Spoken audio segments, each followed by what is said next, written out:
dia, galerinha, tudo bem?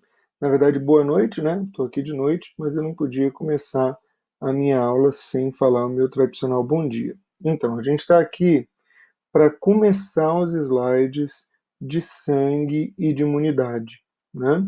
Um dos últimos temas do terceiro ano, estamos aí na boca do Enem, na boca do PAS e dos outros vestibulares que vocês vão fazer. Esse é um dos temas que eu mais gosto, porque é o meu dia a dia, né, na rotina da veterinária também, análise de exames. Quando eu falo para vocês, gente, quando a gente aprende fisiologia humana, estamos aprendendo o nosso manual de instruções. Isso não é importante só para quem vai fazer medicina, veterinária, biologia ou odonto. Isso é importante para qualquer aluno do terceiro ano. E não só por causa do vestibular, mas que você está aprendendo sobre você. Aqui, por exemplo, você vai conseguir pegar um exame de sangue, o básico, né, que é o hemograma completo, e ter uma ideia mínima do que está acontecendo, né? Vamos falar um pouquinho disso. E na outra aula a gente vai falar um pouquinho mais da parte de imunidade. Aqui a gente já falou um pouco, né? Quando a gente falou em sistema circulatório, a gente só vai aprofundar um pouquinho. Vamos lá? Tenho certeza que vocês vão gostar. Olha lá então, aqui os nossos slides. Essa parte, né? A gente já até viu, que é o sangue, né? São os mesmos slides que a gente viu lá no sistema circulatório. Lembra que esse sangue, né, que é um tecido conjuntivo que percorre os vasos sanguíneos lá do sistema circulatório, ele é formado por duas partes.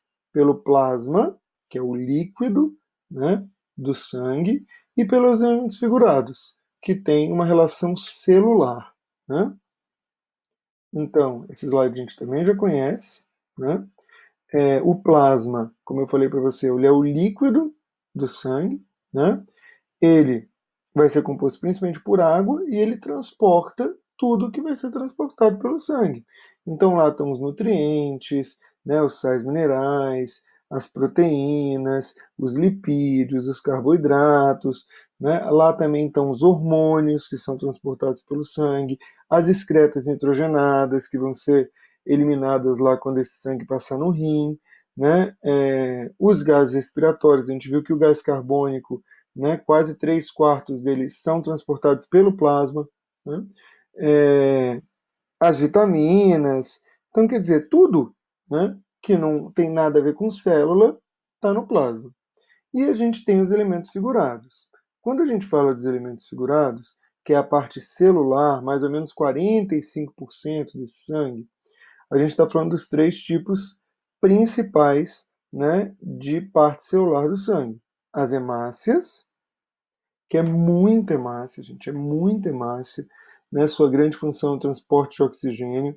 Uma pessoa normal vai ter de 4 a 6 milhões, gente, de hemácias por milímetro cúbico de sangue, por um cubozinho de 1 milímetro de sangue.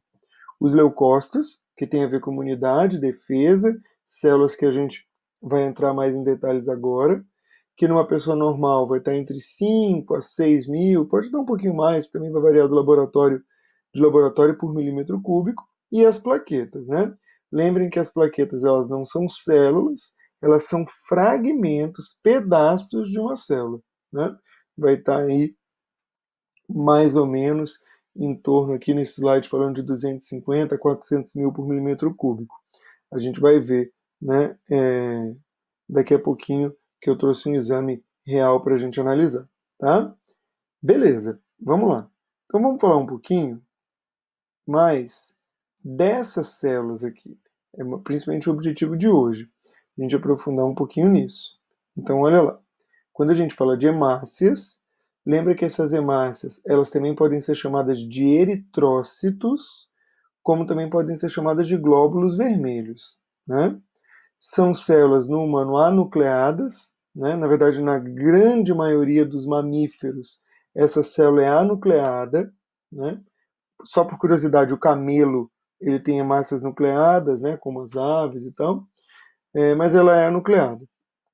Quando ela foi formada, sua célula precursora, lá na medula óssea vermelha, que vocês viram no segundo ano, né? Lá na medula óssea vermelha, no interior dos ossos, essa célula tinha um núcleo, a precursora dela.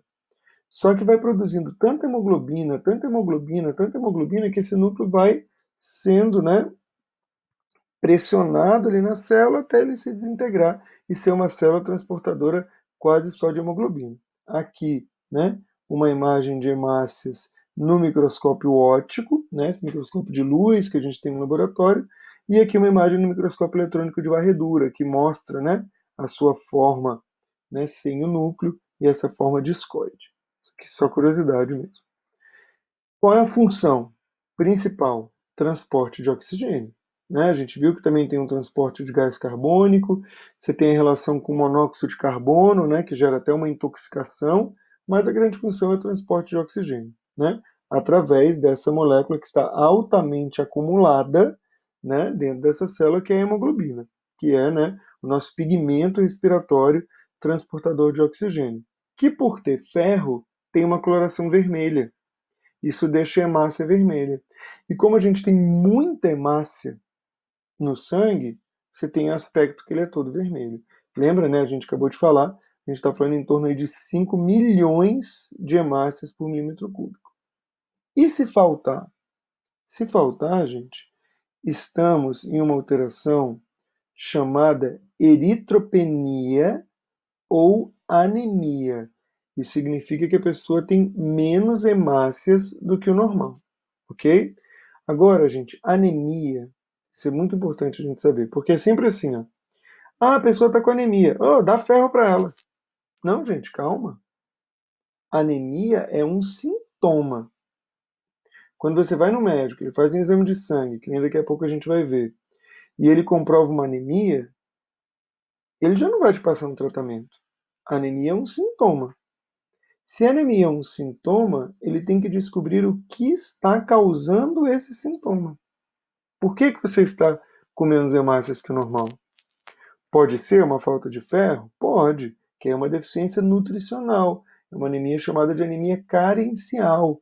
Está faltando um nutriente para aquilo ser formado. Pode ser falta de ferro, vitamina B12, ácido fólico, né? São as principais, e aí, pela dieta, às vezes você consegue tratar.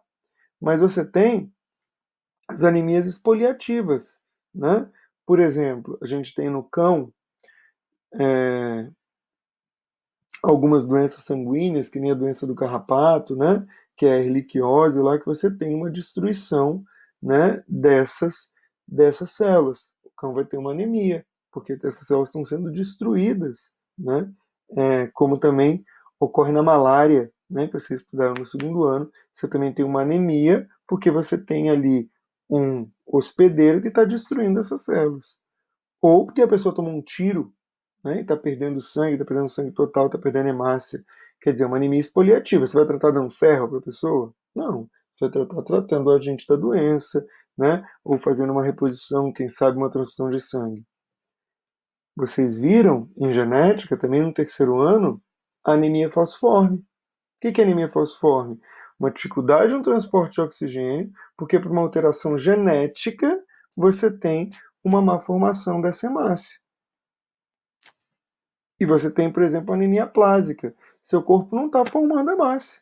Está com ferro, a genética está toda normal, não está com nenhuma doença, mas ele não está formando hemácia. Né? Por exemplo, uma leucemia, que você tem lá uma alteração na medula óssea vermelha, que é, né, a região do seu corpo que forma essas hemácias e não está sendo formado.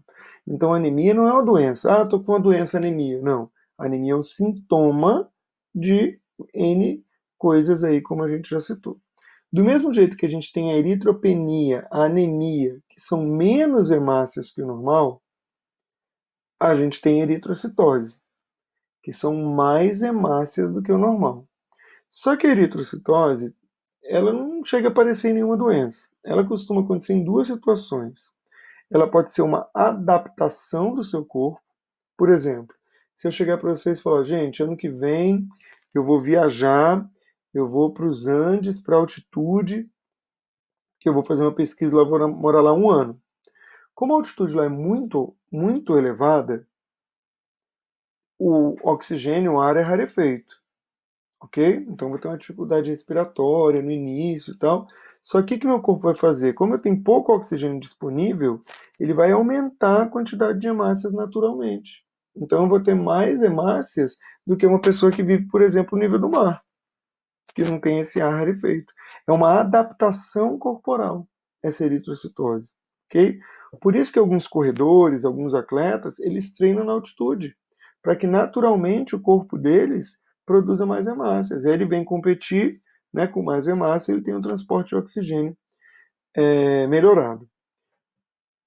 Quem estimula essa produção de hemácias, né, é a eritropoetina, que é produzida pelos rins.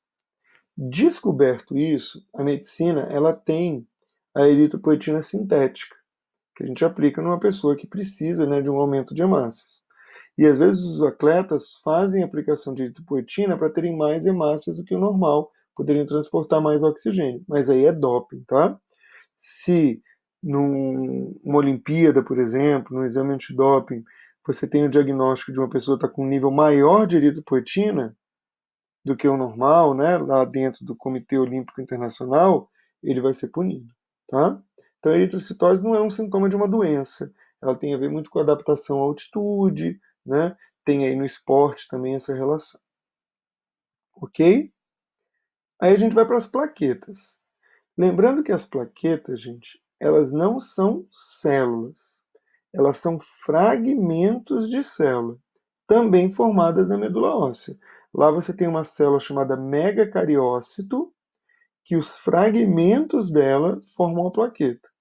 E qual a importância das plaquetas?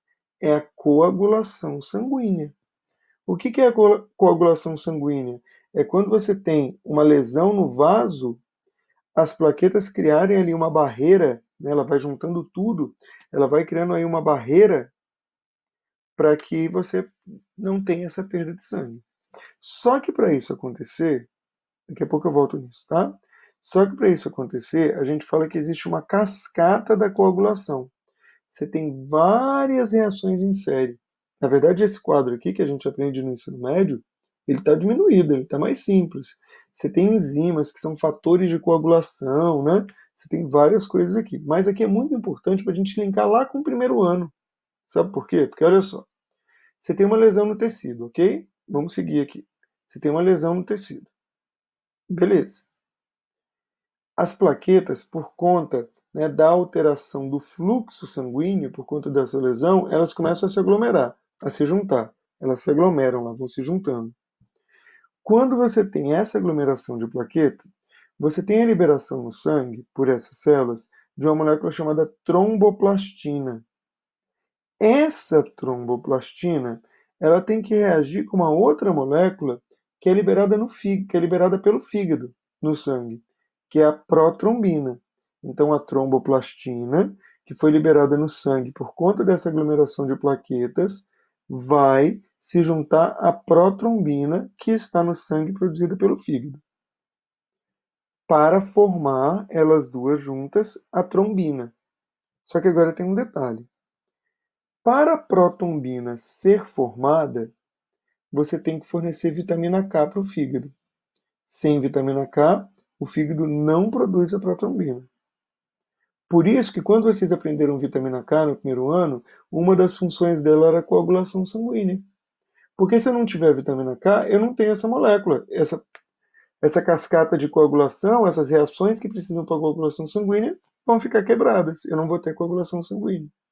E para essa reação da protrombina com a tromboplastina formar trombina, eu preciso de cálcio no sangue.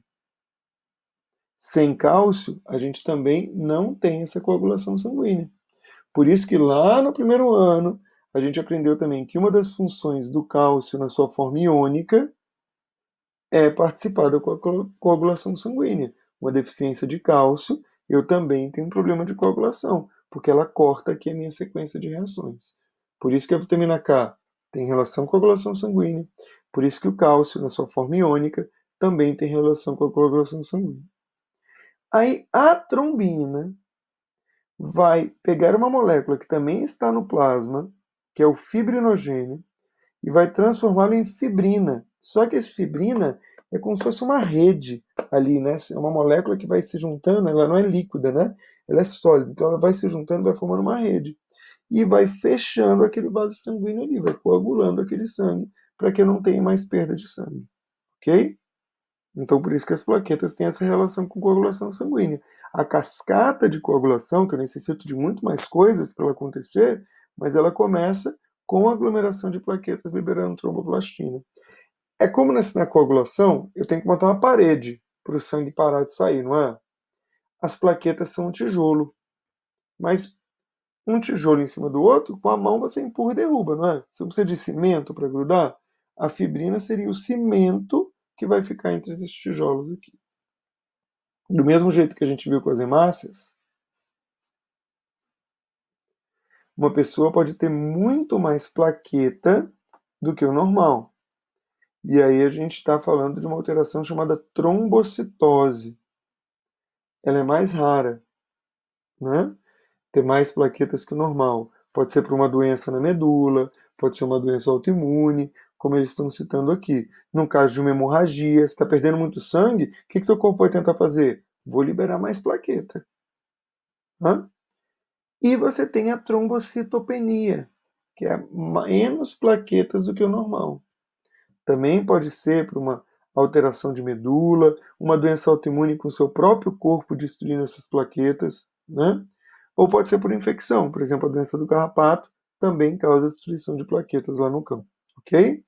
É, é interessante falar, porque vocês viram na genética esse ano a hemofilia, que é aquela pessoa que não tem a capacidade de coagulação sanguínea, não é?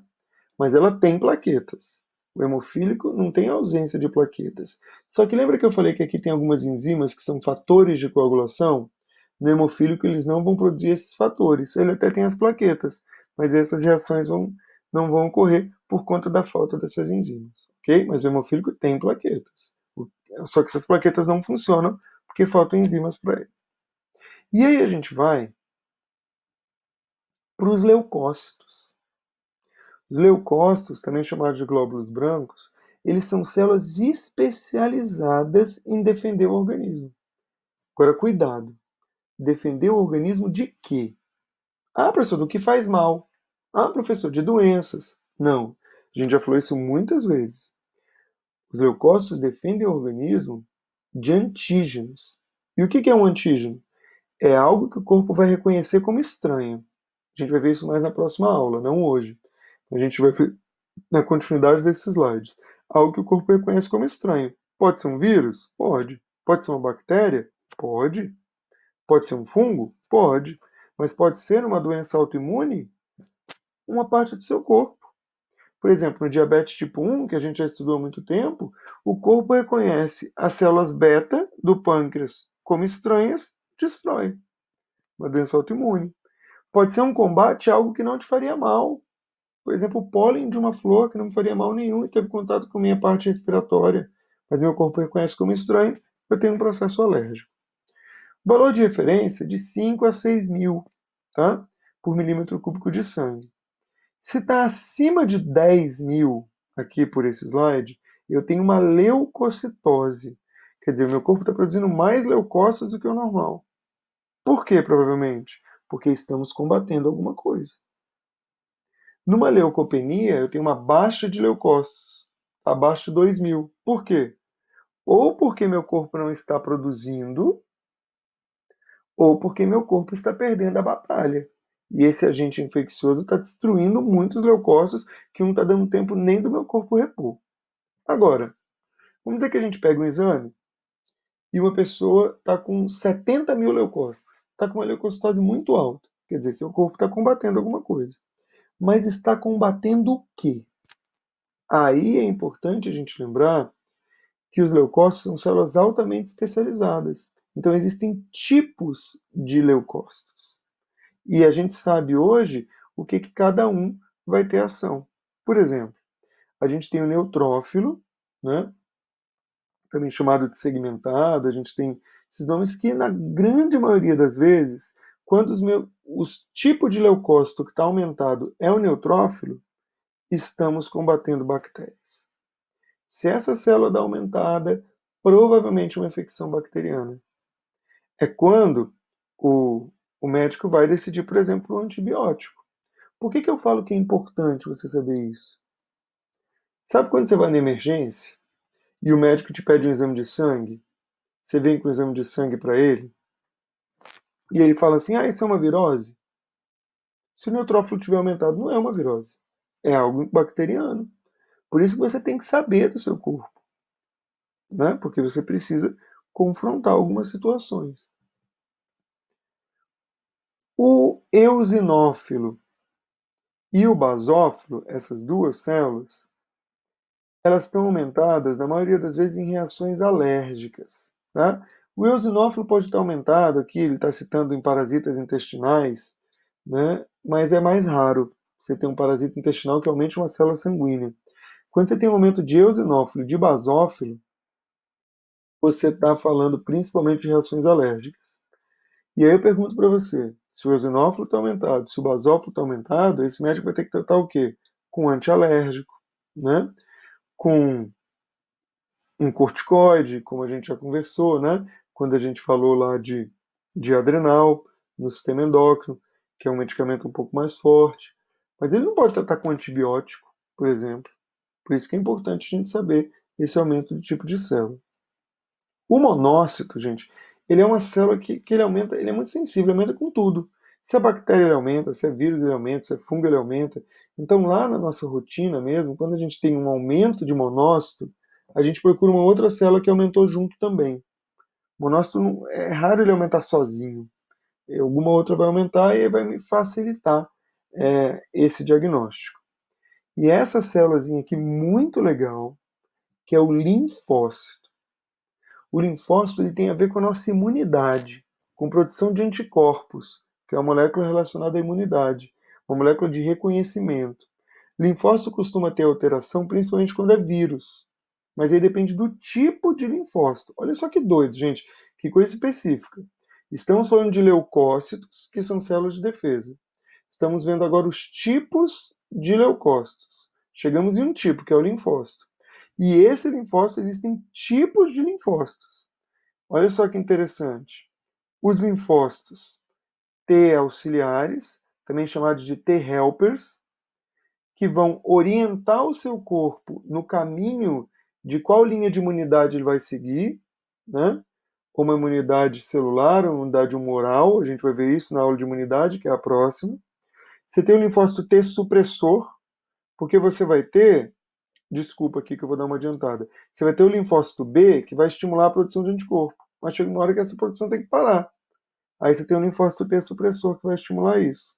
E você tem o linfócito T citotóxico, que ele combate células. Então ele vai combater células. Os linfócitos T auxiliar, o T supressor, o B, eles têm uma relação mais com vírus. O T citotóxico é para célula.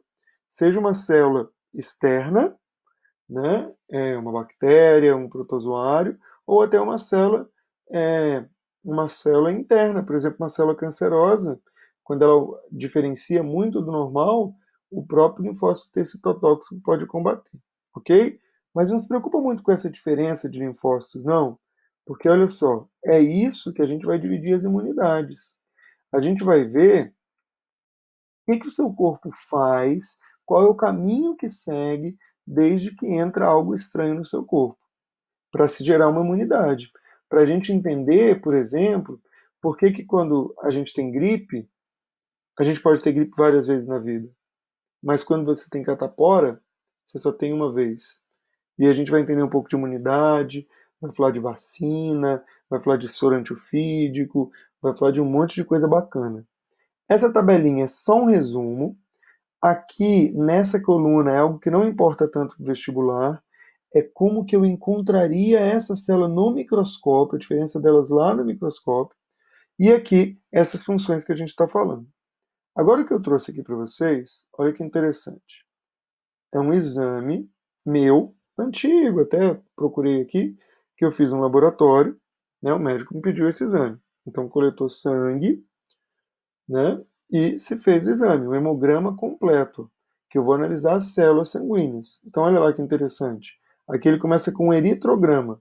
Aí você tem as hemácias, a quantidade de hemácias que eu tinha nessa ocasião, e aqui as referências. Por esse laboratório, qual o número normal para homens, para mulher, para criança ou para pessoas idosas acima de 70 anos. Então, olha lá, eu estava com 5,15 milhões por milímetro cúbico, dentro do normal para homens. Ele consegue ver a quantidade de hemoglobina dentro dessas células, né? Aqui também estava dentro do normal. E o hematócrito é a relação de células vermelhas com o total de sangue. Então, por exemplo, eu tinha 44% do meu sangue era hemácia, né? E aqui também dentro do normal.